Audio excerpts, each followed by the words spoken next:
get over someone I loved deeply. 22. I returned to Dumraung after my Patna weekend and resumed duties at the school. I also coordinated with MLA Ojha's office for the whitewash. Later in the week I sat with a paint contractor in the staff room. My phone buzzed. Madhav? Hi, this is Samantha from the foundation. How are you, Samantha? I said, pronouncing the words just right, as Verma sir would have liked. I'm great. How are the preparations going? We are working on it, I said slowly. Super. Listen, 2 of my colleagues are in Patna later this week. I think you should meet them. I tried hard to understand Samantha's words, given their breakneck speed. Meet whom? My seniors from the New York office. They have a say in grants. You should network with them. Network? English is hard enough to decode, but when these Americans speak it, it is impossible. Get to know them. Can you come? I'm in Patna on weekends anyway. How about Saturday then? We have field visits later, but you can meet us for breakfast. Sure, I said. We will be at the Chanakya Hotel. 8 o'clock? 8 is fine. See you on Saturday, she said and hung up. The paint contractor looked at me in awe. I had managed an entire conversation in English. What? I said to him. He shook his head and took out the shade card. I entered the Chamkwa lobby at 7:47 a.m. I mentioned the exact time because it changed my life. A minute earlier or later and things would have been different. Samantha and her colleagues entered the hotel lobby at 7:51. This is Chris and that's Rachel, Samantha. Aide. I shook hands with the nabe. Who wanted to help the poor? Breakfast? Samantha said. We entered the hotel coffee shop at 7:55. The breakfast buffet consisted of over 20 dishes. I loaded my plate with toast, porridge, fruit, paranthas, poha and idlis. I ordered a masala dosa at the live cooking counter. Madhav here runs a village school, Samantha said. She nibbled at her jam and butter toast. You look really young, Chris said, opening a bottle of mineral water. It's my mother's school. I help out, I said. I told them about the Dumraung Royal School. 700 children, negligible fee, no state support. Amazing, Chris said. I saw the school. The staff and owners are really dedicated. It's sad they don't have basic facilities or the funds to grow, Samantha said. My American friends ate little. The buffet was wasted on them. I refilled my plate thrice. I wanted to eat enough so I didn't need food the entire day. We finished breakfast at 8:27 a.m. We better get going. Our project is in Manga. 4 hours away. Samantha said, You mean Munger? I said. Hey, sorry, I murdered the names of places here, Samantha giggled. I have murdered English all my life, I wanted to say. We stood up to leave. Samantha and Rachel collected their handbags. Chris called the driver. I looked around. I wondered if I should have eaten some more. That was when I spotted a tall girl, her back to me, at the other end of the coffee shop. Her long hair came down to her waist. She wore a mustard salwar kameez. If she wasn't tall, I wouldn't have noticed her. If we had started breakfast a few minutes later, I would still be eating and wouldn't have noticed her. It had to be just that moment. At 8:29 a.m., when I stood up to leave, was exactly when she had stood up to leave as well. She picked some files from her table. Lovely meeting you, Madhav. Chris said. He extended his hand. I nodded, my eyes still on the girl, as I shook hands with him. All okay? Chris said. He turned his head to see what had distracted me. Huh? Yeah, I'm fine, I said, my eyes still on the other end of the room. She turned towards the exit. The waiter followed her to get a bill signed. She stopped and turned towards the waiter. I saw her face for half a second. Yes, it was her. Riya Somani, I said. Who? Chris said. Samantha and Rachel turned towards her, too. Before any of us could react, Riya had left the restaurant. Is she someone famous? Rachel said. Excuse me, I need to go, I said. My fingers trembled as I shook Samantha's hand. Have a good trip to Munger, I said. We'll see you soon in Dumraung, Samantha said, her voice cheerful. Yeah, I said absently. I walked towards the door. I wanted to run towards it, but I didn't want to create a scene. I came to the lobby, but there was no sign of her. Did I hallucinate? I asked myself. No, I had seen her.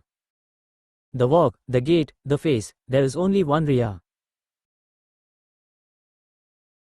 I rushed to the foyer and just about saw her leave in an Innova. She had sunglasses on. The car windows were rolled up.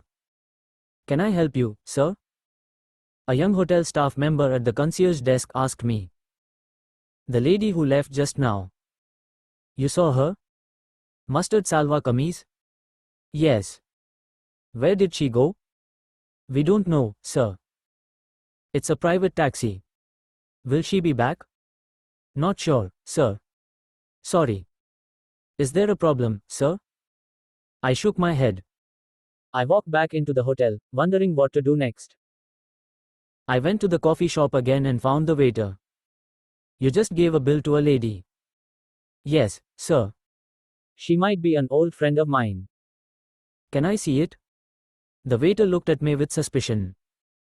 I was just here with the foreigners. We sat there, I said, pointing to our table. If you are seen hanging out with white guys, people assume you are not a bad person. The waiter went to the cash counter. He brought back the bill. I saw her signature. Yes, I had bumped into Riya Somani, after all. 231, the waiter said. She signed the bill to her room. She is staying here? I said. Of course, the waiter said. He looked at me as if I was a certified idiot. I heaved a sigh of relief. I came to the reception and inquired about a guest named Riya in 231. Yes, it is a company booking. She is here for a week. When will she come back? Can't say, sir. If you leave your name and number, we can ask her to contact you. I wasn't sure if Riya would do that.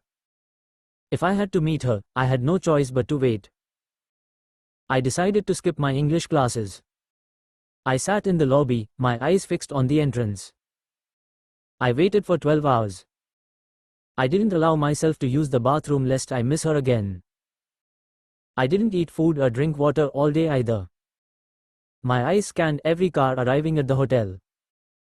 At 7 in the evening, Samantha, Chris and Rachel returned from their trip. Their faces had turned black with Bihar's dust. They looked exhausted. Madhav? Samantha said, surprise. Oh, hi, I said, pretending to be equally astonished.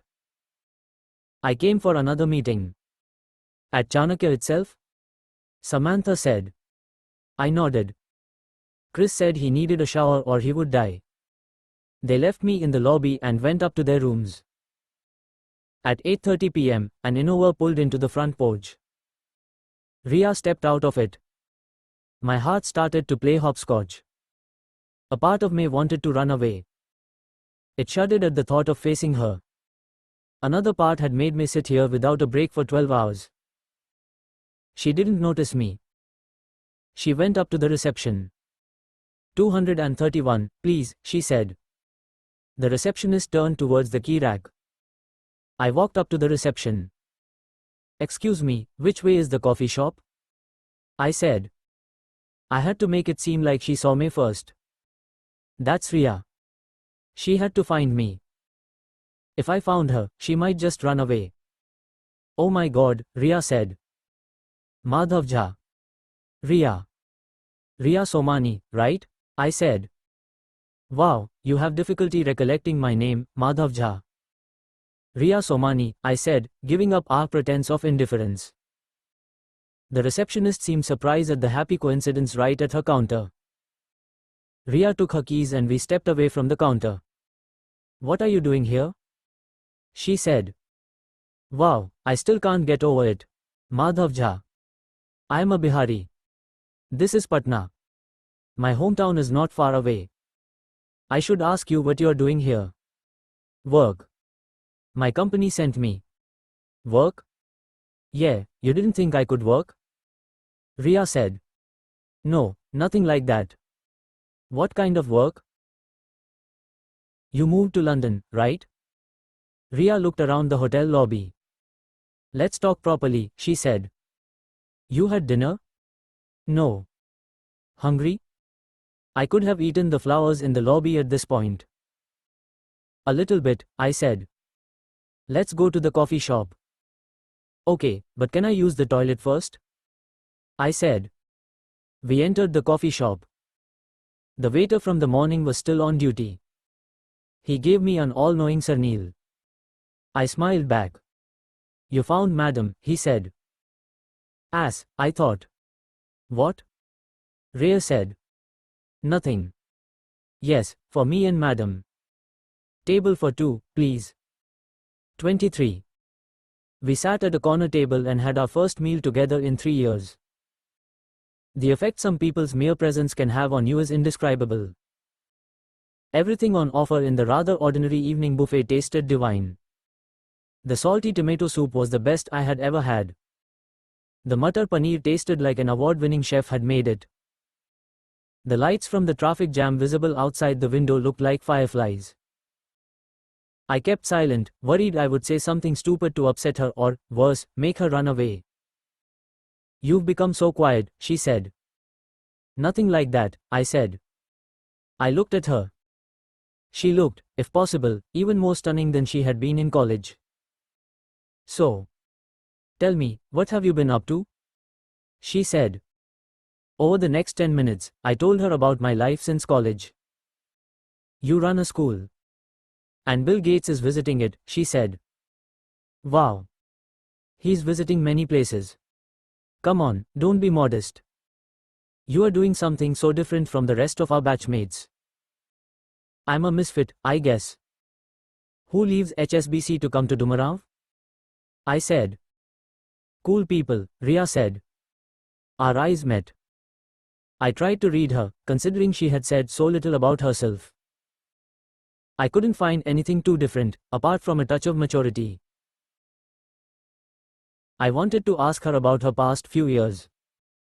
However, I wouldn't push it. How's Rohan? I said. You remember his name? So what was that, Riya Somani, right? Business in the lobby? I smiled.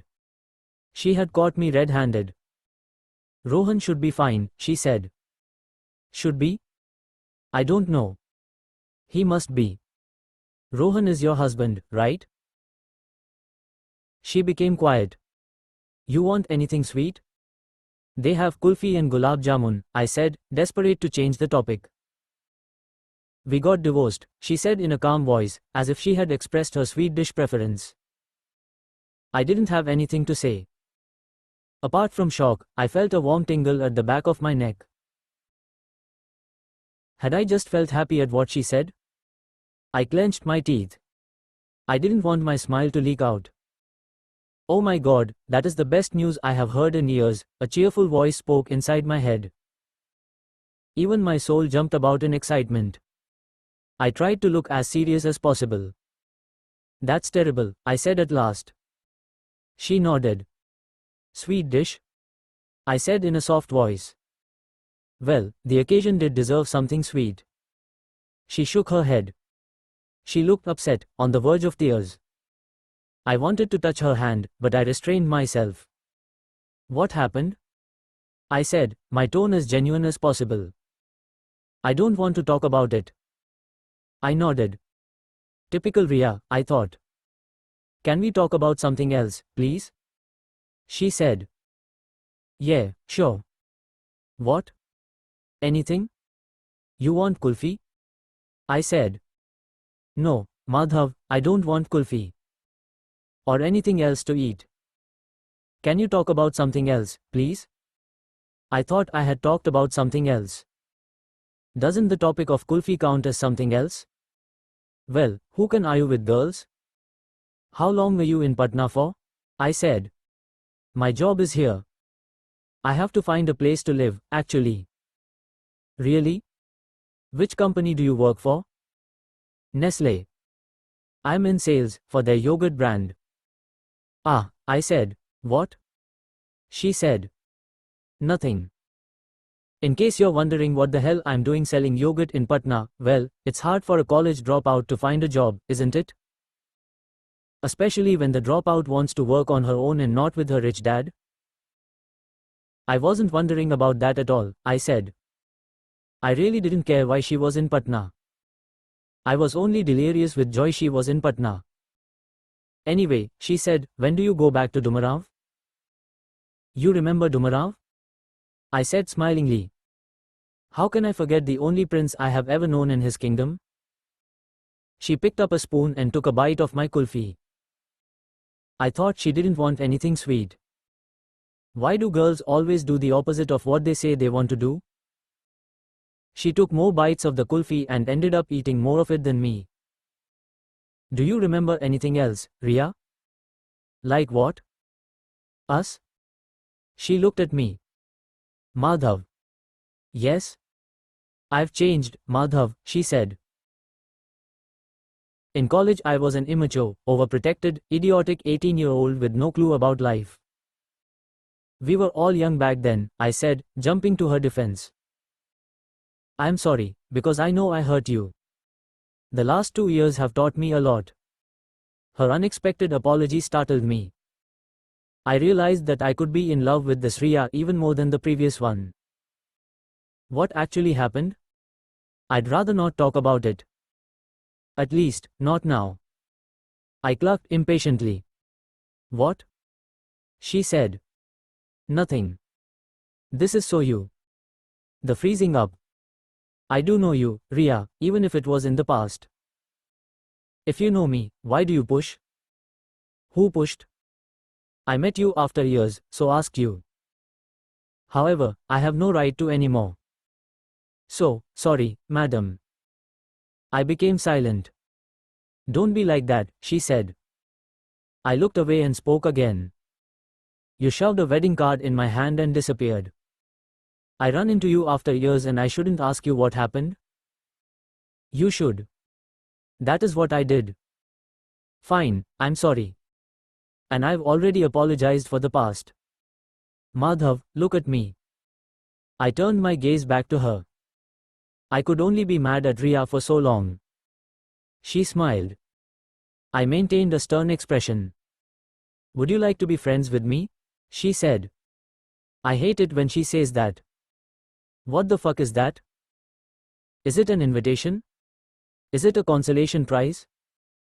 Is it a peace treaty? I remained silent. I live in Patna. You come here often. We could be friends. Would you like that? She said. That was another thing I hated. That I always let her decide when to be friends or when not to. I had no power to refuse her. Yes, I would, I said. Great. I would like us to be good friends, too, she said. However, I have one condition. I rolled my eyes. There is always a catch with Riya. What is it going to be this time? Have no expectations? Say it, I said. Don't ask me the same question twice. What? Ask me things. I will reply if and when I can. If I don't, please don't ask me again. Really? I said. Yes. That is when it seems pushy. Fine. I don't want to be pushy. Whenever you are in Patna, we can meet up. Maybe you can show me the city. I'm here this weekend. Sunday is my day off. I have some apartments to look at, though. Would you like me to come apartment hunting with you? I said. She fell silent. I had become too familiar too soon. It's okay. We can meet another time, I said quickly. No, come. You are right. They will quote crazy rates to me otherwise. I wasn't going to ask twice, I said, and she laughed. What time should I fix to meet with the broker? She said. I have a morning class until 11 and then I'm free until 4:30, I said. Class? She said. I'd rather not talk about it right now. She raised an eyebrow. Really? Don't ask the same question twice. Applies both ways, right? I heard her laugh again, the most beautiful sound in the world. 24. Oh, I love this place, she said. Look at the balcony. Stop it. If you praise it so much, he will never give us a good price, I said. We were in an apartment close to Dak Bungalow Road in Indiranagar, an upscale and relatively quiet neighborhood in noisy Patna. After viewing many apartments smaller than the servant quarters of 100 Aurangzeb Road, we had finally stumbled upon the right one. It was a colonial apartment building with 12-foot high ceilings. It had old teak windows and doors. Both the bedrooms had a sunny balcony facing a park. There was a spacious kitchen with a loft for storage. I knew Riya would take this place. Shush, she said and placed a finger on her lips. 20,000, the broker said, probably sensing our keenness. So much? Have you had bhang?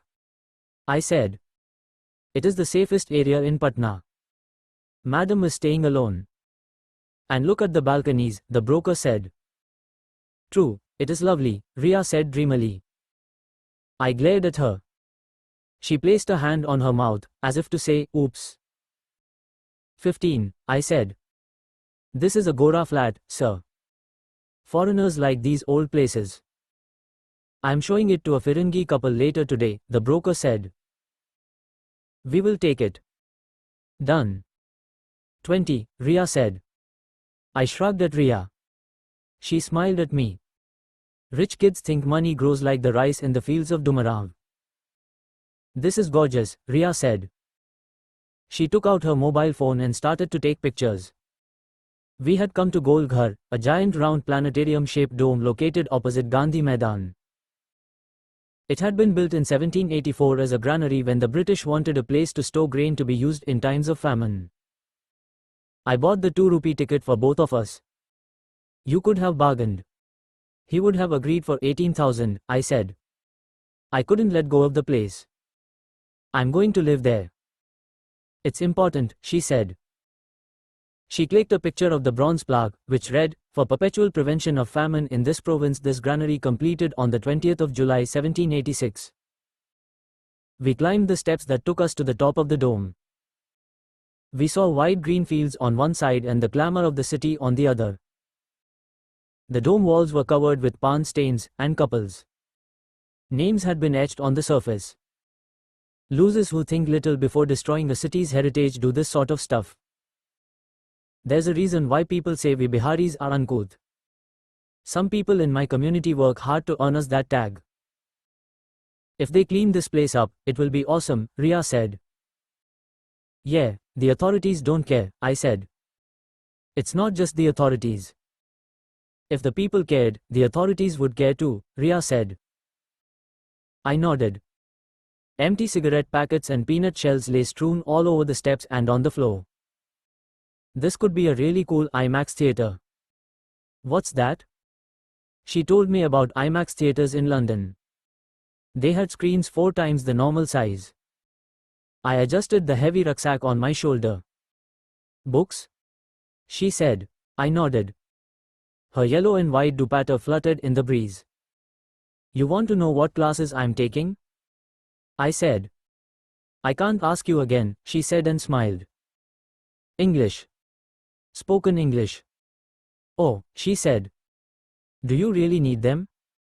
Yes, on an urgent basis, I said. We walked down the Gol Ghar steps. I told her how the Gates Foundation people would arrive in 6 weeks and I had to deliver a speech. No speech, no grant, eh? She said. I nodded and hailed an auto. Maurya Complex, I said to the driver. Maurya Complex is a grey box-shaped building with retail stores on the ground level and offices on the higher doors. While the building has no character, its compound area has some of the most popular street food stalls of Patna. Tried litti chokha before? I said. What's that? She said. I pointed to a stall where fresh littis were being made over red-hot charcoal. The cook took a ball of dough and stuffed it with spiced chickpea powder. Flattening the ball with his fingers, he roasted the litti over the coals. Once done, he gave the litti a quick dip in desi ghee. He gave us the littis in a plate with salad, chutney and chokha. What is chokha? Riya said. The stall owner explained how chokha is made with tomatoes, eggplant and potatoes all mashed together and cooked with green chilies, salt and other spices. Riya took a bite. This is unbelievable. Her expression made the stall owner's chest swell with pride. Like it? I laughed, knowing the answer. Why don't they have this in Delhi? All over India? The world? Riya said. Bihari things are not considered cool. Why? She said, her mouth full. It's a poor state. Nobody wants our things, or us. Not yet, at least. From now on, I'm eating this every day. We finished our meal. I passed her tissues to wipe her hands. My mother makes even better litti chokha, I said. You make this at home? Riya said. All the time. You should come sometime, I said. She kept quiet. I sensed her hesitation. We stepped out of the Maurya complex. You don't have to come. I will bring some homemade litti chokha for you, I said. No, I would love to visit Dumarav. I want to meet your mother, too. I've heard so much about her. We found an auto outside Maurya complex. Chanakya Hotel for Madam first. After that, Boring Road, I told the driver. What did you say? Boring? Riya giggled. What? Yes, my classes are on Boring Road. The name says it all. I laughed. They aren't bad. Just tough to learn English in such a short time. The challenge is, you have to focus on 3 things at the same time: English, public speaking and, the most important, the actual content of the speech, she said. I looked at her. She had nailed the problem on its head. The auto moved through the bustling traffic. I have no idea why everyone in Patna loves honking so much. We sat in silence for a few minutes. Madhav, Riya said. Yeah? I said. Nothing. Say it, Riya. Would you like me to help you with English? I didn't reply at once. I'm sorry. It's okay. I won't ask twice. The auto reached Chanakya Hotel. As she stepped off, she held my hand for a second. I'm sorry. I didn't mean to imply my English is superior to yours or anything like that. When can we start? I said. 25. Here's the plan, she said. She slid an A4 sheet towards me. We were in Takshashila restaurant at the Chanakya Hotel for dinner. We were meeting a week later, after I had spent Monday to Friday in Dumarav. The waiter arrived to take our order. She ordered plain yellow dal and fulkas. I miss home food, she said. I missed you, I wanted to say but didn't. The 5 days in Dumraum had felt like 5 life sentences. Sure, I like yellow dal, I said. I picked up the A4 sheet. It read. Action Plan, Operation Gates. Objective, 10-minute speech in fluent English to a live American audience. 10 minutes equals approximately 600 words. Focus areas. 1.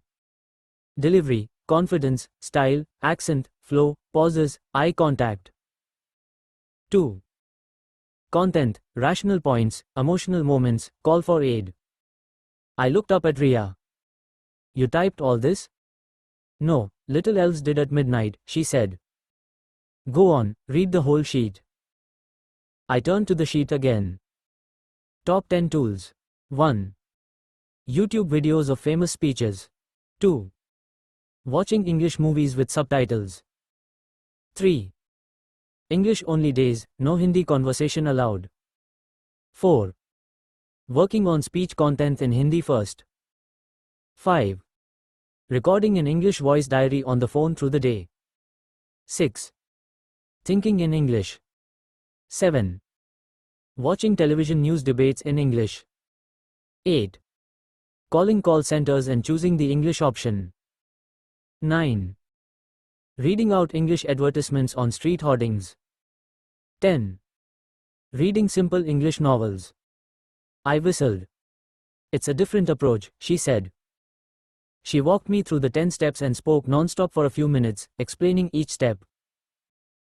And last, reading simple English novels, like the one by that writer, what's his name, Chetan Bhagat, she said, ending her monologue. I watched her face, pretty as always. Do not fall for her again, I screamed in my head. So, let us start. Talk to me in English. I switched to English. The English I knew at that time, that is. I am very thankful for you making the list. For learning the English, I said. Thank you for making this list of steps to learn English, Riya said. She spoke in a calm voice, without sarcasm or judgment. Yes, same thing only. So instead of same thing only, say, I meant the same, Riya said. I will correct you sometimes. It is not that I don't understand you. I just want to make sure you say it right. Thanks, I said. Now that one word was correct. I laughed. She made me talk to the waiter in English. I did fine, since the waiter's English was worse than mine. She didn't correct me when the waiter was around anyway. And sweet. Later, I said as he left us. We will order the sweet dish later, Riya said, or dessert instead of sweet dish. Desert? Like Rajasthan desert? I said. Dessert, different word, same sound. I hate that about English. Hindi doesn't have that problem. Hindi is incredible. We speak it like we write it. There's no need to learn pronunciation separately, Riya said. So why doesn't everyone speak Hindi? I said. Because we are not. Riya said and paused. Oh my God, you asked that question correctly. What? You said, so why doesn't everyone speak Hindi? In perfect English. When you say something without being self-conscious, you say it correctly. I tried to look modest. We will get there, Madhav, she said. She patted the back of my hand on the table. I wondered if we would ever get there as a couple. Don't fall in love with her again, a voice within me warned. You never fell out of love with her, another voice countered with an evil laugh. Dolphins? In Patna? Riya said. Yes, there are river dolphins in the Ganga. If you're lucky, you might spot them, I said. I had brought Riya to the Ganga Ghat near Patna College of Ashok Rajpat on a Sunday evening. For 20 rupees a head, boatman took you to the sandy beach on the opposite bank. She held my hand to keep her balance as we tiptoed on the wooden plank towards the boat. She slipped a little and clasped my hand tighter. I wished the shaky wooden plank would never end. We sat in the boat. The diesel engine purred into action, making conversation impossible. The sun had started to set. It turned the sky, the river and Riya's face the color of fire. On the other side, we stepped onto the sand and walked to the tea stalls. We sat inside one of the many gazebo-styled bamboo huts meant for tea stall customers. It's beautiful, Riya breathed. All we have for peace in this city, I said. We sat in silence and watched the ripples of water, my hand inches from hers. I wondered if she would be okay if I held it. She had held mine on the plank, after all. But I guess it was okay on the plank, because she needed to hold it. Now, it would mean something else. At least, that is how girls think. Still, I decided to try my luck. I inched my hand playfully towards hers. She sensed it, and moved her hand away. How do girls do this? Do they have antennae, like insects do? Or are they thinking of the same thing themselves? How else are they able to react so well so fast? You've started working on the speech? Riya said, shaking me from my thoughts. Sort of, I said. I took out sheets of paper from my pocket. I had scribbled notes in Hindi on the key points I needed to address. I handed them to her. The school needs toilets, chairs, blackboards. She read out. She turned to me. Madhav, you need to do more. This is just a list of things you want. I'm still working on it. He is Bill Gates. People ask him for things wherever he goes. The idea is to not ask for anything and yet earn a grant. Not ask? Yes. Never ask. It comes across as needy. I looked at her. Did she leave me because of the same reason? I do that sometimes. I come across as needy, I said in a small voice. She understood my context. She didn't admit it, of course. She simply paused before she spoke again. These gurus are different. You have to come across as happy and confident. Not desperate. Read the rest. I talk about other things, how the school was created and more. She patted my shoulder. You are doing fine. Don't worry. We will do this together. I've lived in London and met many Americans there. I know how these gurus think. How was London? I said, barely able to make out her features in the dying light. In classic Riya style, she stayed silent. It's okay. I won't ask again. Should we go back? She nodded. We reached the pier. The plank to the boat felt even more precarious in the darkness. She held my arm again. I don't know if I imagined it, but it felt tighter than earlier. She seemed a little more vulnerable. She came across as a little more, if I dare say the word she hated, needy. We sat as far away as possible from the other passengers and the noisy diesel engine. London was nice in parts, she said. I wanted to ask which parts were nice and which parts weren't, but I didn't. The more you ask, the more she clams up, I thought. I looked at her. She smiled, but it did not reach her eyes. I could read her every expression, even in the darkness. Would you like to hold my hand? I said. Why? She said. The boat is moving, I said. Lame answer. But how else does one answer such a stupid question? So? Nothing, I said and looked ahead. The whir of the engine filled the awkward silence. Halfway through our journey, temple bells began to ring in the distance. I felt something near my hand. She placed her fingers on top of mine. I guess men have an antenna about these things, too.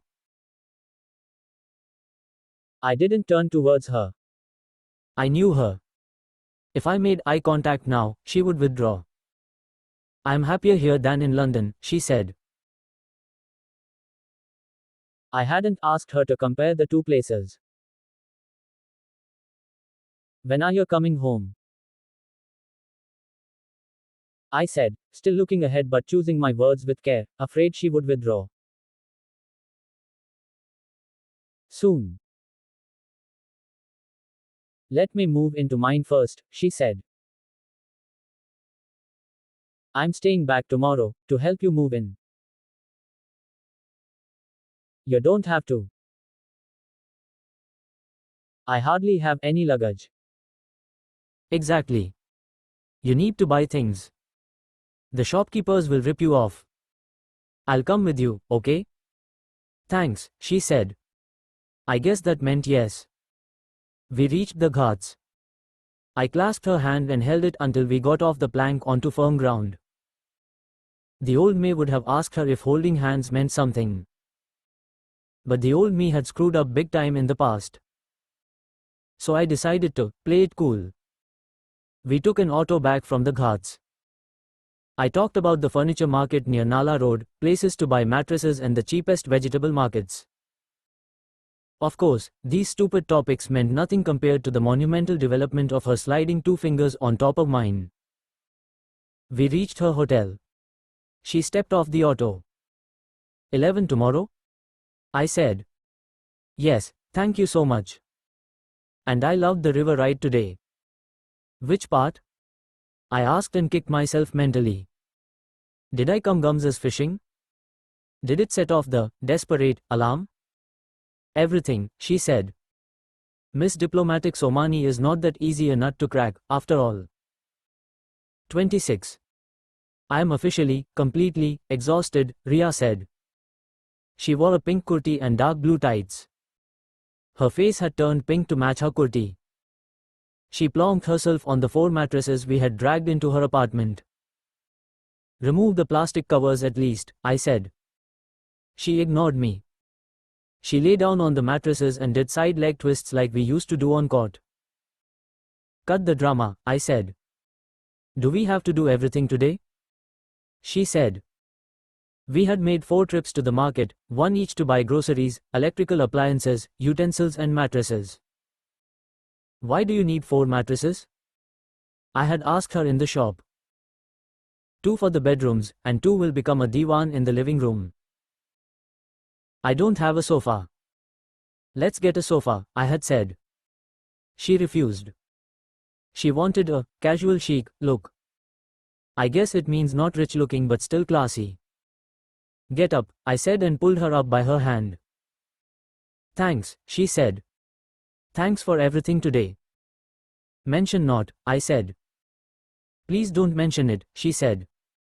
What? Sorry, correcting you. I laughed.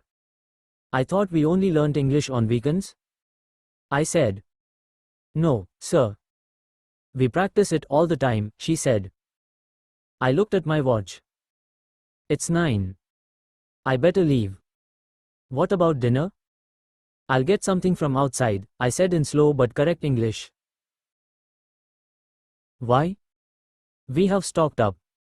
We have a hot plate. Would you like some Maggie? She said. It took us a while to unpack and set up everything. She inaugurated her hot plate and utensils. An hour later, we ate Maggie noodles in new stainless steel bowls from which the stickers wouldn't come off. I slurped the noodles from my spoon. At one point, she removed a noodle from my chin. I wanted to spill noodles all over my face. We finished dinner and cleaned up the kitchen. At 10, I decided to leave. You will get an auto? She said. I can walk to the bus stand, I said. There is a bus to Dumarav at 11. Maybe I'll come with you next week. Let me settle in. You'll be okay alone? I said. Yeah, she said, her voice heavy, or perhaps just tired. Sure, I said. I look forward to being alone, Madhav, she said. You sure your mother will be okay with me staying over? Of course. It's a long way to go back the same day, I said. We were riding in her company's Innova, which made the journey a lot faster than the bus I usually took. The roads of Bihar are, well, for the adventurous, to say the least. Ouch, Riya said as her head bumped against the car roof. That bump is a sign we are close, I said. I showed Riya the guest room. These rooms are massive. You really are a prince. Everything is falling apart, I said. I took her to my room. She noticed the basketball posters on my wall. I sat on my bed, she took the chair opposite me. It reminded me of us in Rudra, years ago. You still play? She said. I shook my head. Me neither, she said. Want to? This evening? Work first. You have to watch The Godfather on my laptop. I did, I said. You saw the first part. Now see part 2 with subtitles. I made a face, which didn't impress her much. She wore a fitted white t-shirt and black tights. Although fully covered, the snug outfit highlighted her curves. I couldn't believe Riya was in my room in Dumarav. I wanted to kiss her. I thought about how mind-blowing that would be after so many years. What are you thinking? Like, now? She snapped her fingers. Her question made me freeze. Huh? Nothing.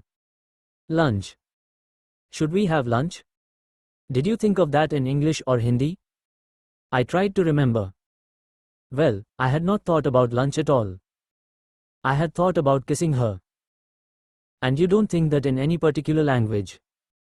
See, Madhav, the so-called fluent English speakers, they think in English. Not all the time, but a fair amount. Like, when you make a decision in your head, do you make it in English or Hindi? Hindi, of course, I said. That's the issue here. If you want to speak English well, it has to start in the head. She knocked the side of my head. The contact made me feel a bit drunk. I guess guys are born with this defect. Once they like a girl, even an accidental touch can be intoxicating. I'm trying, I said. Good. You have internet here? I shook my head. I wanted to show you some speeches, she said. There is a cyber cafe nearby. Let's go, I will get to see Dumarav. There isn't much to see in Dumarav. Yet, she found everything exotic. So cute roads, she said, as we walked along the narrow chicken neck path outside my house. You should see them in the monsoon. Not so cute then, I said. We came to the Shakti Cyber Cafe. A bunch of local guys sat before dusty computers. They pretended to look at news websites, even though they were probably downloading porn from other open tabs. Steve Jobs' "Stay hungry. Stay foolish," she said as she opened YouTube. Hungry for you, foolish for you, I thought. Oh, I said. What? She said as the video took time to load. I thought of something in English. Excellent. What? I quickly shook my head and watched the video. You want subtitles? Riya said. It was magical how she could sense what I wanted even before I thought of it. I nodded. She had already picked a video with subtitles. Steve Jobs had founded Apple Computers. He had competed with Bill Gates of Microsoft, the man who I had to give a speech to. It was a perfect situation in which to use a word I had learnt in English classes, ironic. Steve, a thin, balding white guy in graduation robes, stood on a podium at Stanford University. I listened to the speech and read the subtitles. I never graduated from college. Truth be told, this is the closest I've ever gotten to a college graduation. Today, I want to tell you 3 stories from my life. That's it. No big deal. Just 3 stories. I was immediately hooked. I didn't know this guy, but I liked him in seconds. He spoke about how he was born to an unwed mother who had put him up for adoption. A CEO of a major global company speaking so openly about his past stunned me. He talked about dropping out of college to save his adoptive parents money, and then sleeping on dorm floors and attending the classes he liked. I returned Coke bottles for the 5-cent deposits to buy food with, and I would walk the 7 miles across town every Sunday night to get one good meal a week at the Hare Krishna temple.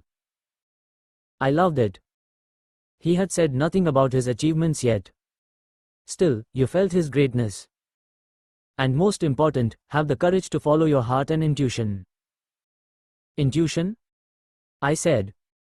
Gut instinct, what you feel from the heart, Riya said. Did I have the courage to follow my heart? Did I have the courage to propose to Riya again? Finally, Steve ended his speech. Stay hungry. Stay foolish. And I have always wished that for myself. And now, as you graduate to begin anew, I wish that for you. The crowd in the video applauded. I joined in. The cyber cafe's owner turned to watch the wacko customer who clapped after YouTube videos. Can I see it again? I said. Sure. I will check my mail on another computer. I watched the speech 3 more times. I repeated some of the lines as practice. I stood up after an hour. I saw Riya in the adjacent cubicle, her mail open on the screen. She looked grave. Should we go have lunch? I said. I guess staying hungry isn't so easy after all. I glanced at her monitor. I just about managed to read the subject line, Dad. She pressed send. The screen disappeared. She logged out and stood up. We walked back to the Haveli in silence. 27. Savitri Tai served us dal and sabzi with chapatis. Litti chokha is for dinner, when Ma arrives, I said. Sounds great, Riya said with no noticeable enthusiasm. Everything okay? I said. Dad's been unwell for a while. I did count. This was the first time she had shared something substantial with me. What happened? He's a heart patient. The last bypass didn't go well. It's not looking good. Will you need to go to Delhi? Probably. I don't know. They hide things from me, she said. I guess hiding things from one another is a Somani family tradition. She was looking down at her food, her spoon circling the dal. Perhaps it was Jobs' speech that gave me the courage to stand up and move to her side. I put my arm around her shoulders. She stood up and hugged me back, though not too tightly. I'm sure he'll be fine. The best doctors in Delhi must be looking after him, I said. She nodded and sat back down. Sorry. She said. I'm such a bother. It's not a bother, Riya. It's okay to be down now and then. And to talk about it. No, it's not, she whispered, more to herself than to me. We finished our meal. She picked up the plates. Where's the kitchen? She said. I pointed towards it. I tried to imagine her living in my house forever. She would never adjust to living in Dumarav, of course. My crumbling Haveli could never be her 100, Aurangzeb Road. I went to the kitchen and found her washing dishes. What are you doing? I said, surprise. Relax, I do this in Patna, too, she said. My mother should see this. Why? She said. Nothing, I said. Is she here? My mother said. Yes, I said. I met my mother in the courtyard as she came back from school. I took her bag filled with notebooks. We walked into the house. Where is she? In the guest room. Girls are also strange these days. Go live in whichever boy's house. What are you saying, Ma? She is a friend from college. I invited her over. Do her parents know? I don't know. My mother shook her head. Be nice, Ma, I said. You like her? What kind of a question is that? You get people you dislike home? Answer straight. I need to bathe. The water in the bathroom tap was a mere trickle. It took me 45 minutes to fill a bucket and bathe. I changed into shorts and a t-shirt and came down to the living room. Riya and my mother were already there. You met already? I said. Hi, Riya said. I was just chatting with Auntie. You played basketball with her? My mother said, sounding betrayed. Sometimes. My mother didn't respond. I felt guilty. I needed to give a longer answer. Well, she was in the team too. Girls' team, I said. You never mentioned her. You used to talk about basketball so much, my mother said. I didn't? I said, pretending to be surprised. No, my mother said. We only played in the first year, I said. Why? My mother said. I paused to think. Our groups changed, I said. Riya and I looked at each other. Savitri Tai brought Nimbu Pani for all of us. My mother turned to Riya. So how long were you married for? My mouth fell open. How did my mother know? Riya sensed my shock. We were chatting earlier, she said. About your divorce? I thought. She never spoke about it with me. A year and a half, Riya said. Kids? My mother said.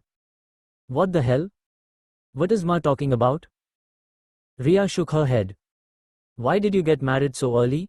My mother said. She obviously had no filter in her head on what to ask or not. Of course, it was a question I wanted to ask Riya too. To my surprise, Riya didn't filter her responses either. I was stupid. They were family friends. Everyone thought it was a good idea. But mostly, I did it because I was stupid. Where are your parents? Delhi. You're a Punjabi? My mother said, like all grown-up Indians do. They just have to know your community. Marwari. I'm Riya Somani. Ah, my mother said. They let you come to Bihar and work? They don't let me do things. I wanted to. I can decide for myself. Riya said, her feminist feathers beginning to flutter. You can? My mother said. I sensed a tinge of sarcasm in her voice. Riya did too. I mean, those decisions don't always work out so well. But I do like to make my OVVN decisions, she said. They have a big business in Delhi, Ma, I said. Infrastructure. Marwaris are a rich community, my mother said. Why are you working? I want to be independent, Riya said. I realized this whole conversation was not flowing like the river of milk and honey I had hoped it would. Riya loves litti chokha. In fact, I called her home for that, I said. My mother's frown vanished at the mention of her favorite cuisine. Really? She said. When did you have it? Here in Bihar. Madhav takes me to Maurya complex in Patna all the time. All the time? My mother said, one eyebrow raised. Well, a few times, I said, my tone guilt-ridden again. Twice or thrice. Classes keep me so busy, I don't get the time. Ma took a big sip of her nimbu pani. I thought you go there to study, she said. Is the speech ready? Going on. Riya is helping me, I said. Is she? My mother said. I wished one had told her more about Riya, but I could never gather the courage. I decided the only way forward was to change the topic. Should I ask Savitri Tai to lay the table? I said. I can do that, Riya said. My mother looked at her. If it's okay? I know the kitchen. I can help Savitri Tai. My mother did not respond. Riya took it as assent and left. Now I see why you go to Patna, Ma said. It's not what you think. Riya is just a friend. An old classmate, I said. How come she's already married and divorced? That surprised me too. I ran into her in Patna by chance. And she latched onto you, Ma said. Not true. I can't study English all the time, Ma. I need friends there. Besides, she helps me practice. Her English is excellent. She is from a high-class society. I can see the class, my mother said. I don't know the details of her divorce. Her father is sick. Be nice to her. I am nice. She is staying in my house. What else do you want me to do? I rolled my eyes. Why is she wearing such tight pants? She said next. I have no idea, Ma, I said, my voice loud. I don't know why she got married or divorced or wears tight pants. Can you let her be? You are shouting at your mother for her? My mother looked away from me. It was Rani Sahiba's classic sulky face. I'm not shouting, I said, my voice still too loud to classify it as anything else. My mother looked away. I realized I needed her cooperation to have a peaceful dinner. Sorry, I said. Ma sniffed. En route to the dining room with a stack of plates, Riya smiled at me. I smiled back. I said sorry, Ma, I said after Riya went back to the kitchen. My mother glared at me. I've suffered enough in life. Don't add to it, she said. I'm not, I said. By the way, have you heard of Steve Jobs? I explained how watching speeches on YouTube had helped me, as had many of Riya's unconventional techniques. I have to think in English, Ma. Like high-class people. Their English sounds different, no? We are not low class either, my mother said. Dinner's served, Riya said, clapping her hands in the dining room. We had a peaceful dinner, with no major retorts, taunts or sarcasm. When two women don't share the right vibe, a peaceful hour together is a minor miracle. I ate too much, Riya said and held her stomach. This was one of the best meals I have ever had. We eat like this every day, my mother said, and stood up and left the table. 28. I have a confession to make, Riya said. We were sitting on a jute chapoy on the Haveli's roof, looking up at the millions of stars you could never see in the Delhi night sky. What you said about Bihar and its simplicity in college had something to do with me accepting the Patna offer.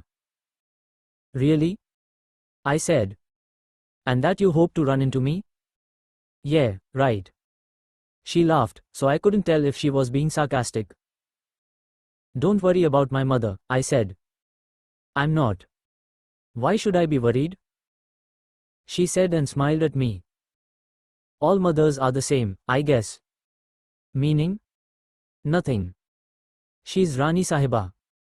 Literally, the queen of her castle. She is entitled to say whatever she wants. She's not bad at heart, I said. I know. Did she mention me? When I went to the kitchen? Not really. Why? My clothes. My divorce. Anything? Nothing important, I said, thinking of little else but how to casually hold her hand. When I did gather the courage to do it, I lunged forward suddenly and grabbed her hand. It was not a subtle move. Careful, she said. What? My left wrist. It's a little tender. How come? An old injury. Basketball? She gave a hesitant, non-committal nod. I released her left hand and held her right. Your mother is downstairs, she said. I took her words as encouragement. She had not said that holding her hand was wrong, she only mentioned my mother. She's asleep, I said. I entwined my fingers with hers. She didn't protest. I turned my face towards hers.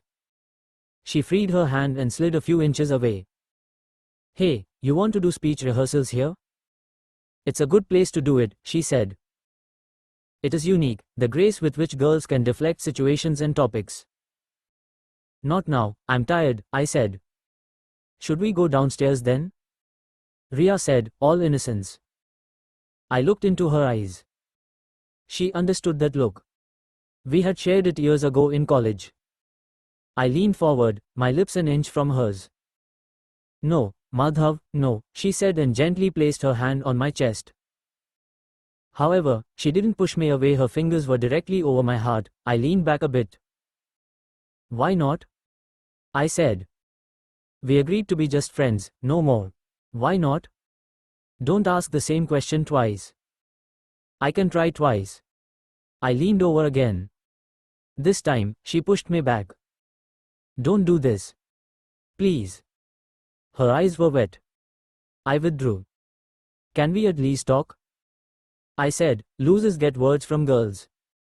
Winners get kisses, we're talking. Are you worried about your dad? Among other things. Which you won't share with me. Madhav, you are a nice guy. An amazing guy, okay? If you say so, I said. But. There's always a but. Can we please not do all this other stuff? Not now, I agreed, but maybe later? Madhav, she said, I don't want to get your hopes up. So no, maybe later. Why? Because of what I did in college? Are you crazy? Do you really think I will hold on to something from years ago? So what is it? I'm not good enough for you? I said. She smiled at me. What? I said. I just said you are an amazing guy. Give us a shot, Riya, I said. A shot? Wow.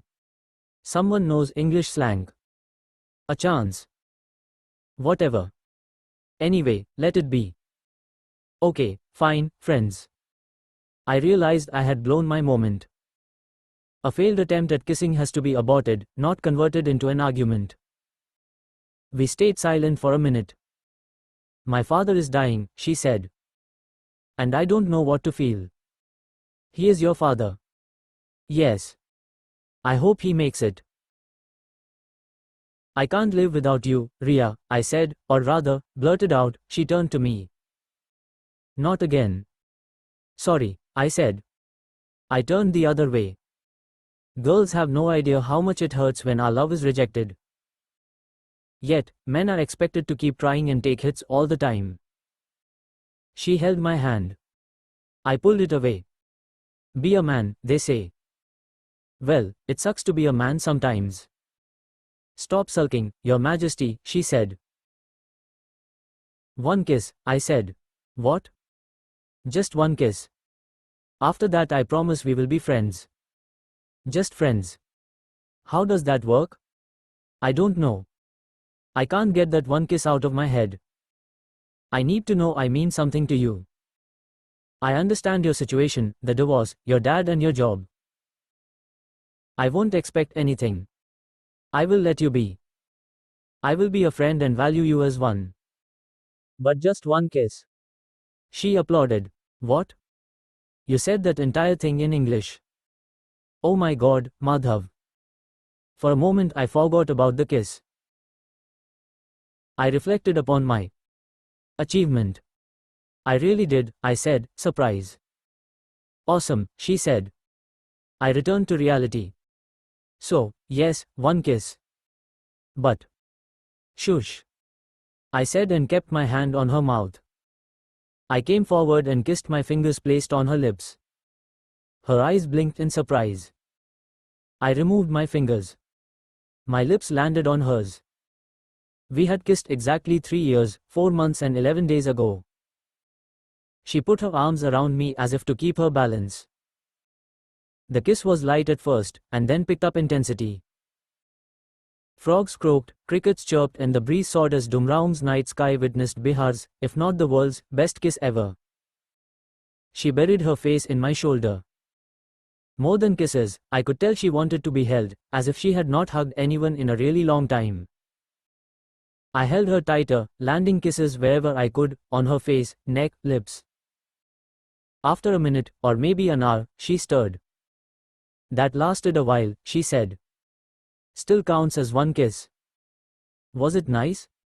I said. Madhav. What? You said one kiss. Not one kiss, then an in-depth discussion on the quality of the kiss, or what did the kiss mean, or can we do this again or let's get carried away. I did it for you. So you know you mean something.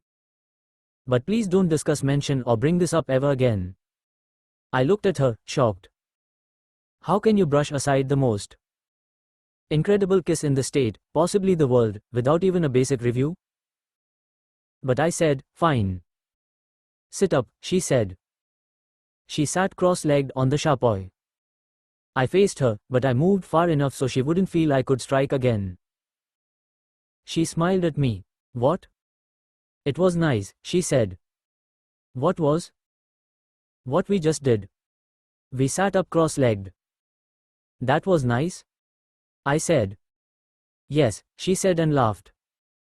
It was wonderful how we sat up. Wow. You sit pretty well. We have sat before. This was a different league. Guess maturity makes a man better. She said, at sitting. We laughed. I wanted to touch her, if only to touch my fingertips to hers, but didn't. I couldn't believe we had kissed again. We chatted about old classmates of ours. We had lost touch with most of them, but tried to update each other with our limited information. 20 minutes later, she coughed. Once, twice and then 5 more times. You okay? Yeah, it is a little cold, she said and went into a coughing fit. I'll get water. I ran downstairs to my room. I came back with a bottle of water. She lay down on the chapoy, right hand on her forehead. You are not well, Riya? I said. She coughed again, sat up and had some water. I touched her forehead. You don't have fever, I said. I'm exhausted, I'll guess. Did I stress you out? I said. I felt guilty about kissing her. No. I should just go rest. She had a coughing fit again, this time more violent. I helped her stand up and escorted her to the guest room. Will you be okay? You want someone here? I said. She smiled. Knees try, sir. But I will be just fine, she said. I didn't mean that.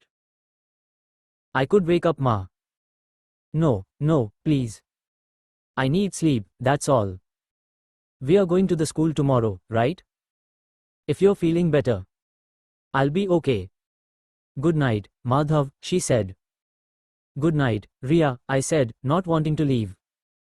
Thanks for taking care of me, she said, her voice sleepy. She shut the door. I came back to my room. As I lay in my bed, I touched my lips. I thought about our magnificent lip lock under the stars. I love you, Riya Somani, I whispered before I drifted off to sleep. 29. So this is the famous Dumraung Royal School, Riya said, her eyes widening at the sight of hundreds of kids buzzing around like bees. Nothing royal about it, I said. Well, I hear a prince runs it, she said. She smiled at me. I gave her an all-knowing, what happened last night look. Of course, not much had happened. But a kiss is a kiss is a kiss. We decided never to talk about it, she said. I didn't say anything. Tell your eyes to be quiet then. They talk too much. I laughed. How's your cough? Better, she said.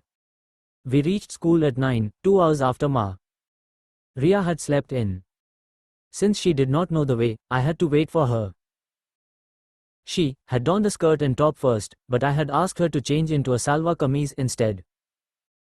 Not that the kids would care, but the principal, or Rani Sahiba, would. She had to approve of the dress code. So Riya switched to a plain white chicken salwar kameez. We entered the staff room. You finally made it. Welcome, my mother said. I ignored her sarcasm. Riya and I greeted her, but Ma only nodded, without looking up from her notebooks. I introduced Riya to the staff. Tarachand ji duly rang the bell. My mother stood up. Where are you going, Ma? It is my period. Are you working today? She said. Yes, of course.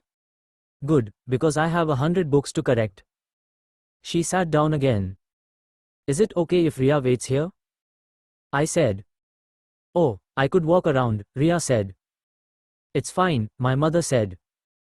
Or I could help with the books? Riya said. My mother looked up and lowered her reading glasses. Help? I can correct some notebooks. Should I take a pile? In a slow movement, Ma pushed a pile towards her. I smiled. Rani Sahiba's heart could melt. I imagined the three of us at school every day, after it had received the Gates grant. If you are imagining it, might as well dream of the perfect scenario, so I thought. Of Riya, my mother and me, laughing and correcting notebooks. I thought of Riya and me teaching the school kids basketball. Madhav? My mother interrupted my daydream. Huh? Class? I was just leaving, I said. Who is that Didi? A little girl in class 3 asked me. I taught classes 3, IV and V simultaneously. Since we didn't have enough teachers or classrooms, we had come up with a new system. I divided the blackboard into 3 parts. Each class had a third of the blackboard. I would teach a concept in one class and give them a problem. While they solved it, I moved on to the next class. It wasn't the best way to teach, but the kids adapted to it. She's my classmate from Delhi. Same as you have classmate here, I said. She's so pretty, another class 3 girl called Sabnam said. Are all Delhi girls so pretty? I smiled. Just like all Dumraung girls are pretty. Are all Delhi girls so tall? Sabnam said. No. Only those who can ride the 9 times table. The girls giggled and got on with their siyas work. I moved to class 4 and then to class 5. 40 minutes into the class, I sat down for a break. I had finally managed to keep all 3 classes busy with their respective work. Madhav sir, a ponytailed girl next to Sabnam said. What? Bring your friend to class. Why? Please. No. This is study time. A couple of other girls followed and started the please routine soon. The whole class chanted please, please, please to me. I had taught them about manners just the previous week. Now they were using them against me. Fine, I will get her, I said, provided you stay absolutely quiet and work. Everyone nodded and placed their fingers on their lips. I left the classroom. The class burst into noise as soon as I stepped out. My mother and Riya sat in silence, each busy with their stack of notebooks. Riya, the students want to meet you. Me? Why? Riya looked up, surprise. Just curious, I guess. Riya looked at my mother. Ma didn't react. I pulled Riya's arm. Come, no, I said. Riya and I stepped out of the staff room. How is it going with Ma? I said. Why do you ask? She is sweet, no? Comes across as strict, but is a big softie. Why are you telling me this, Madhav? Riya said. Just. We reached the class. The students broke into applause. Hi, I am Riya, she said. She knelt down to be on their level. You are so pretty, Sabnam said shyly. Riya tweaked Sabnam's nose. So are you, she said. Sabnam blushed. Riya spoke to the girl next to Shabnam. What do you want to be when you grow up? The girl buried her face in Sabnam's lap. Riya laughed. She repeated the question to another girl. Mother. I want to be a mother, the girl responded. And? Riya said. And what? The girl said. Doctor? Engineer? Dancer? The little girl thought for a while. Teacher, she said. Nice, Riya said and patted her back. Riya and I came back to the staff room. My mother and the other teachers had class. Only Riya and I remained in the staff room. We sat the long table. She coughed again. I said, you really don't sound okay. I was fine. I don't know, Riya said. She went into another toughing fit. Let's find a doctor, I said. I'll see a doctor in Patna. Riya excused herself and stepped outside. She looked around. There's no toilet. Kids go in the corner there. Or in the fields outside, I said, coming up behind her. Riya walked out to the fields, still coughing. I saw her body shake from a distance. I ran up to her. She turned and smiled at me. I'm fine. I just need to properly cough it out. Spit out the phlegm. Sorry, I'm being gross. As if, I scoffed. I should head back, she said. Alone? Let me come and drop you. Riya laughed. She patted my shoulder. You are so sweet. There is no need. It's just an allergy. I should come with you, I said. She held my shoulders and flipped me around. You have classes. Now go back in, mister, before all your little girls come looking for you. 30.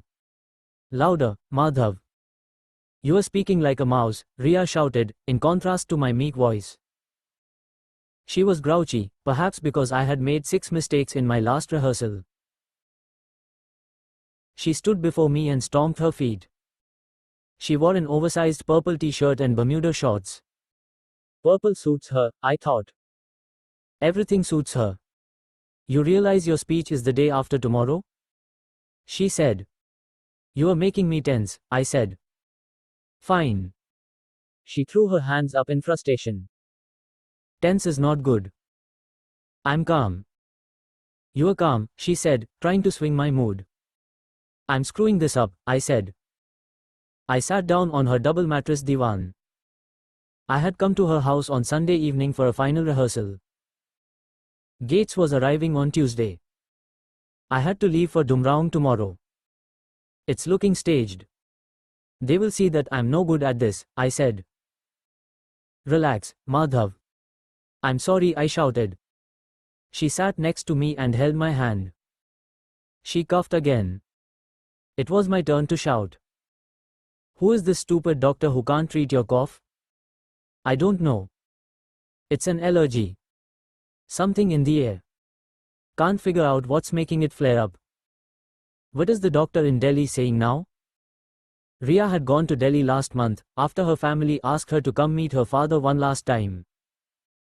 He had passed away while she was there. She had spent 2 weeks in Delhi, attending the funeral and various last rites ceremonies. During that trip, she had also met a senior specialist for her cough. Same. Find the allergen. You think I'm allergic to you? She winked at me, indicating that she felt better. I smacked her with a red cushion. Everything okay at home, Riya? Riya had not reacted much to her father's death. She had come back from Delhi and hugged me as if she would never let go. She mumbled something about forgiveness. I didn't cry. She would only tell me what she wanted to tell me and when she decided to. Yeah. My brothers are taking care of the business and my mother sounded normal the last time I spoke to her. Then she was all brisk and businesslike, clapping her hands to bring me back to the present. And now we have Madhav Jha, from Dumravati Royal School. I stood in the center of her living room. Respected Mr. Gates, Ms. Myers, other members of the Gates Foundation delegation, MLA Ojha, eminent people from Dumarav, students and staff of the Dumarav Royal School. You know what? Riya interrupted me. What? Your greeting, it's too long. Let's cut it. Riya, you are changing the script at this stage? Minor change. We fine-tuned the words in my notes. I began again. She didn't interrupt me. I spoke for 10 minutes. And that, my friends, is all I have to say. Thank you, I said. Riya clapped. How many mistakes? I said. 5. 5? Yeah, but minor ones. They don't really change the meaning of the sentences. You are just saying it to make me less tense, right? Riya smiled. Let's eat dinner. No point over rehearsing. We are all set. Relax, she said. Really? Yes. I made some dal, but chapatis will take time. Should I just make some rice? Dal chawal? Sure, I said. I'll help you. We went to her kitchen. She cooked dinner and I made a salad of tomatoes and cucumber with salt, pepper and lemon juice. I set the table while she cooked the food. We sat down to eat, facing each other at the dining table. When will you arrive in Dumarav? I said as I mixed the dal and rice. You won't freak out if I'm there, no? Are you stupid? Just come with me tomorrow morning. No, no. I can't. Too much work, she said. So when? I said. Tuesday morning with the foundation people. You've told them about me, right? Yes, I said. I had already given Riya Samantha's number. Riya's car would follow the foundation's contingent. They would all come together. The salad is nice, she said. It's nothing. So simple, I said. Simple and nice. I like it. I like simple and nice, Madhav. Is that how she sees me too, simple and nice? Or am I too simple and too nice? Post-dinner, we cleaned up the kitchen and washed the dishes. We came back to the living room. Riya reclined on the divan. I'm so tired. I checked the time. It was 10. I better leave, I said. Riya coughed again. I got her a glass of warm water. After this speech, your treatment is our first priority. We need to find that allergen or whatever, I said. I'm fine. See, it's gone now, she said. She shut her eyes and patted the mattress, signaling for me to sit next to her. She then put her head on my lap and turned on her side towards me, her eyes closed, by all accounts fast asleep. You want to sleep here? No answer. I got a sheet and pillow from her bedroom. I placed the pillow under her head and the sheet over her. She smiled in gratitude, like a happy baby. I'm going, I mouthed silently against her temple. She shook her head. What? I wondered to myself. What does she want? She held on to me when I tried to move. I'll stay, I said. She didn't react. This is what girls do. At crucial moments, they won't give you a straight answer. What's a guy to do? I'll stay for a bit, I said. She nodded. Thank God for some guidance. Okay, I'm tired too. If I stay, I need to lie down as well. She moved aside, eyes still shut, making space for me. I was shocked. Riya actually wanted me to lie down with her. I slid in next to her, as quietly as possible, lest she woke up fully and came to her senses. Sleeping? I said, giving her an awkward cuddle. She nodded. Girl nonsense, again. I grinned. How could she respond if she was asleep? Me too, I said. I think it is acceptable, almost necessary, for men and women to lie to one another.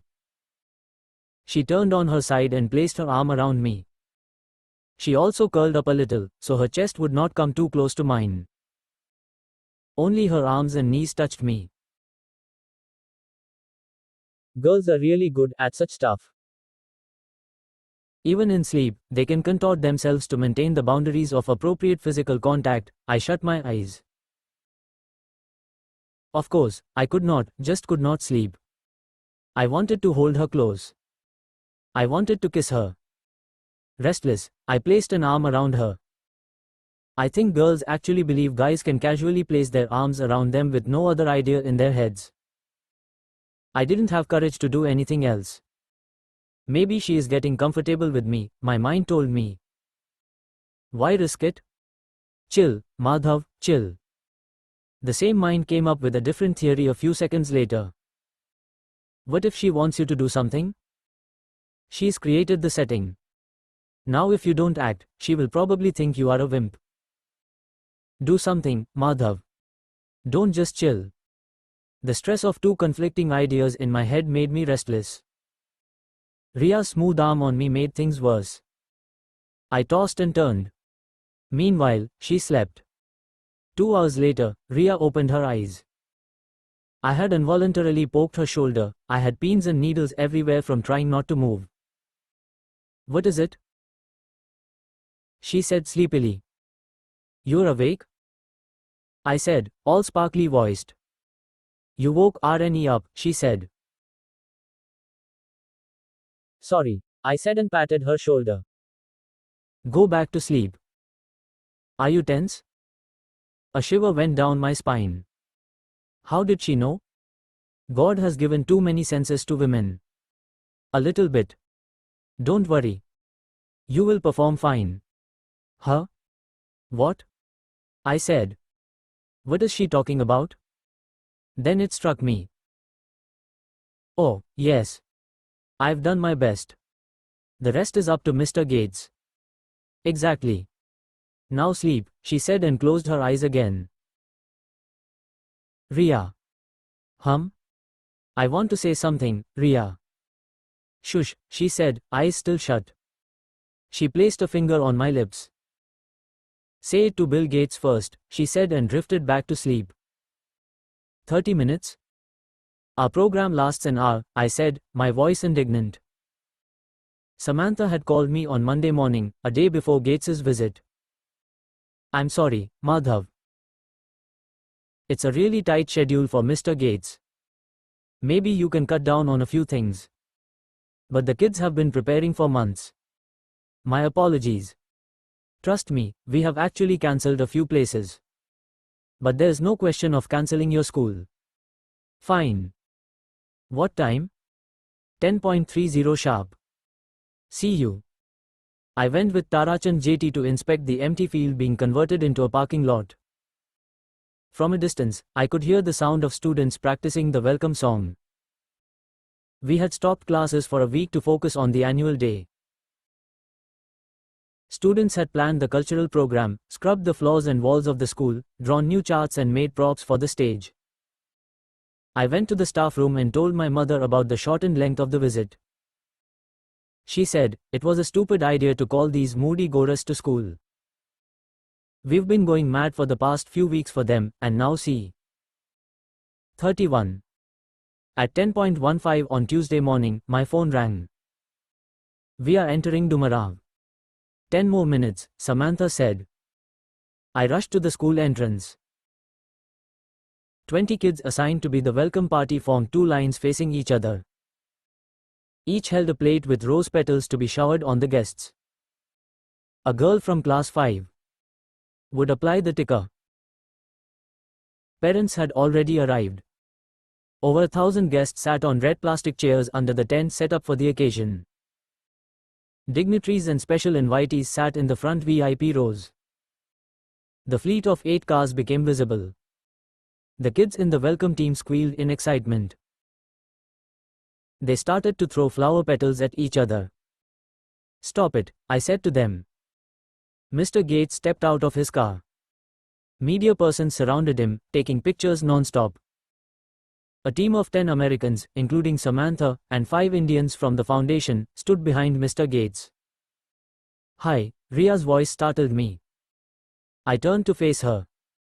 She wore a baby pink sari with little silver dots all over. She resembled the rose petals on the kids' plates. Sari? I said. She spread her arms. Just seeing her lean body, subtle curves and the pink chiffon fabric draped around her, made me feel richer than the richest man in the world who waited for me. How do I look? She said. Like Miss India, I said. She laughed. Now attend to your guests. I'll find a place inside. But Riya. Shush. Focus on them. All the best. She gave me a quick hug and hurried inside. Mr. Gates, this is Madhav, one of the founders of the school, from the royal family, Samantha said. Madhav, Mr. Gates. I shook hands with the richest man in the world. They say Mr. Gates is so rich, he would not pick up $100 lying on the road. He makes more money than that in the time it takes to pick up the $100 bill. He shook hands with me for about 5 seconds. I wondered how many thousands of dollars he could have earned in that time.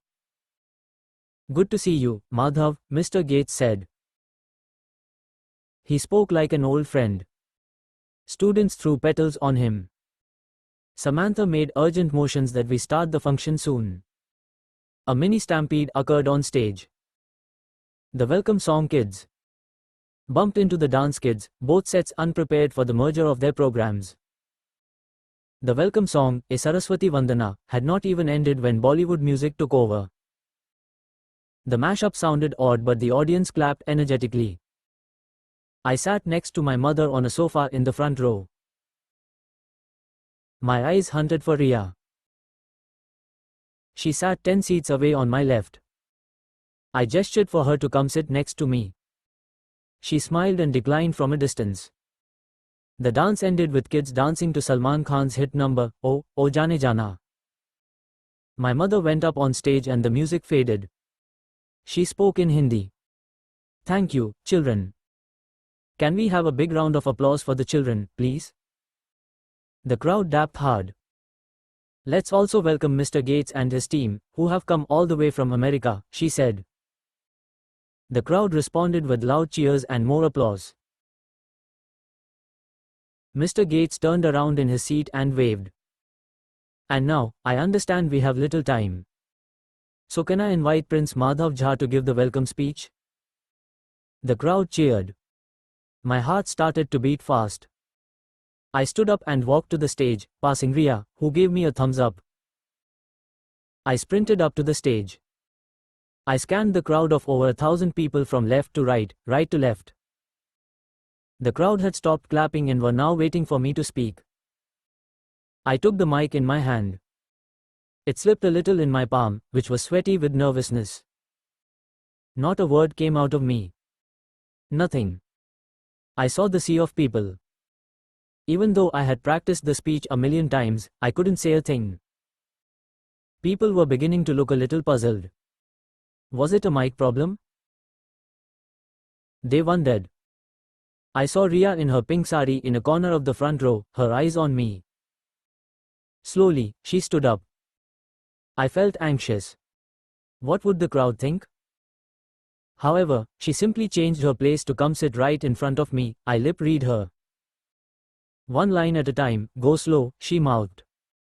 Her presence kick-started something within me. I blurted out, distinguished guests of the Bill Gates Foundation, respected dignitaries, my dear students and parents, welcome to the Dumraung Royal School. The crowd cheered. Most did not understand English, but the mention of Dumraung was enough to set them off. The foundation delegates looked at me with attention. Okay, I can do this, I told myself, just like at the rehearsals with Riya. Just imagine only she is here. I gazed at Riya. She gave me a nod and smiled. Encouraged, I continued. Mr. Bill Gates is here with us today.